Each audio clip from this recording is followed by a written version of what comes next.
This is topic B on page 110, applying number formats.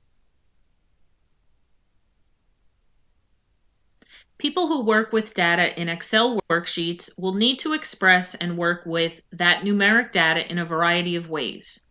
For example, an accountant may want all numbers to appear with a dollar sign or other currency symbol and show only 2 decimal places. An engineer may need to work with far more decimal places to achieve a higher level of accuracy for sensitive calculations. Someone who manages a team of people and is in charge of work schedules and coordinating paid leave will need to be able to work with dates and times. Excel provides these options and much more when it comes to expressing numeric values. By understanding how these different number formats work and by knowing how and when to apply them, you'll have the flexibility needed to work with and analyze all your numeric data. Number formats change the display of numeric data in Excel worksheets. By applying number formatting to your worksheet cells, you can control the display of such items as currency figures, dates and times, fractions, decimal places, and also negative numbers. So if we take a look at our Home tab,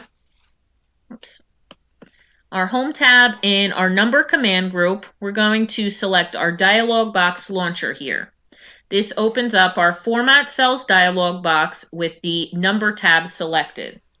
To the left are all of the different types of number categories. And these are grouped according to functions. We have first our General tab. This displays numeric data in cells exactly as you enter it. This is the default number formatting in Excel worksheets and applies no specific number formatting to your data. So you can see general format cells have no specific number format. Now next, our number category. This lets you control how many decimal places are displayed, how negative numbers are displayed, and whether or not Excel uses commas to separate degrees of 1,000. So you choose how many decimal places you want shown. You would first obviously select the range of cells that you're changing your number formatting for and then apply these. Then you can choose to have your comma separating the thousands and the hundreds place values. And then you can choose how you want to display negative numbers. Just a negative symbol. You can have them displayed in a red font. Some accounting practices have them shown in parentheses, or you can do a red font and parentheses. So totally up to you. Then you have your currency category. Here you control how many decimal places are displayed. Also, whether or not to display currency symbols. You have the dollar sign here, but you have a whole lot of other currency symbols for other locations as well. And then again, how to display your negative numbers. Then your accounting category. You can control how many decimal places are displayed and whether or not to display your currency symbols. Then we have our date category. This displays dates by using a variety of long and short date formats. So if you type a date in, you can choose to display how that's going to look in the cells. So what the formatting is going to look like. Then we have a time category. Display times by using a variety of formats here as well. So choose how you want that displayed in your cell. Percentage category automatically displays numeric values as a percentage, and you can control how many decimal places you want shown. Your fraction category displays decimal values as fractions.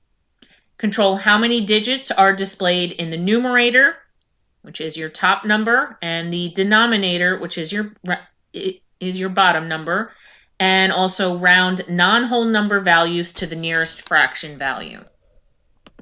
Then you have your scientific category, display large numeric values in scientific notation and control the number of decimal places that are displayed.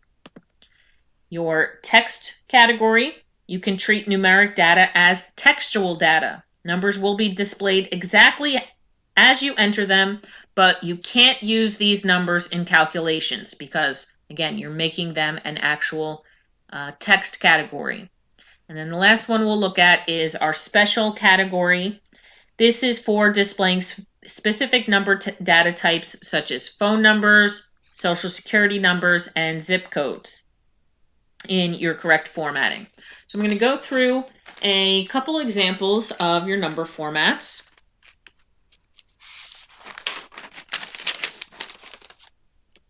Okay, so let me first cancel out of here, and I'm going to, here, how about our start date? Right now, it's just a digit, and every date in history actually has a serial number associated with this, with the date. So we're going to choose the column here, and we're going to change this into an actual date format. So with all of those entries selected, I'm going to go to my number dialog box launcher, my date category, and we're going to display that in the format Wednesday, March 14th, 2012, and click OK. So you can see it converts those start date serial numbers into the actual date that corresponds to it.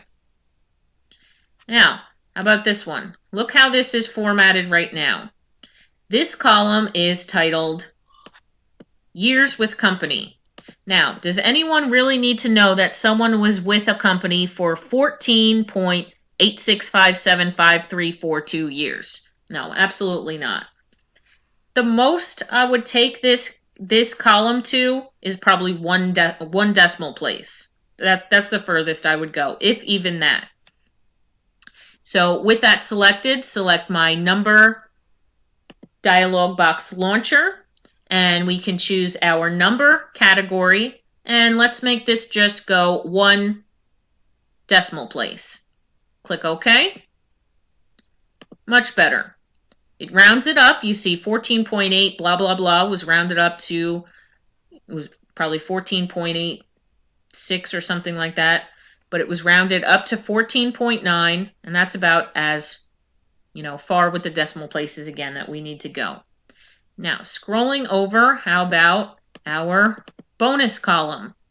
So bonus is obviously a monetary value. So we're going to select all of the entries here.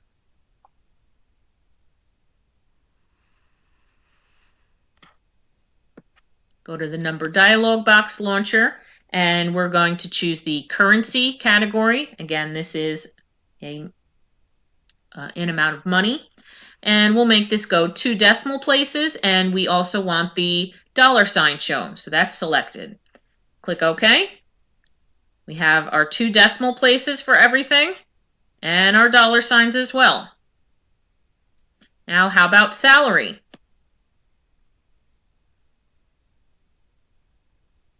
Also a monetary value. So number dialog box launcher, we'll do currency. Whoops, didn't mean to click anything. Currency. Do we need decimal places? No. No one has a salary with any cents in it, so we can bring this decimal place down to 0. Click OK. We still have our $signs, no decimal places shown. So you can see how that number formatting is very helpful here. So how about lastly our total compensation? We'll do currency for this as well, and we'll bring this 2 decimal places and click OK. All right, so much better already. Your next video will be Activity 4.2 on page 114, Applying Number Formats.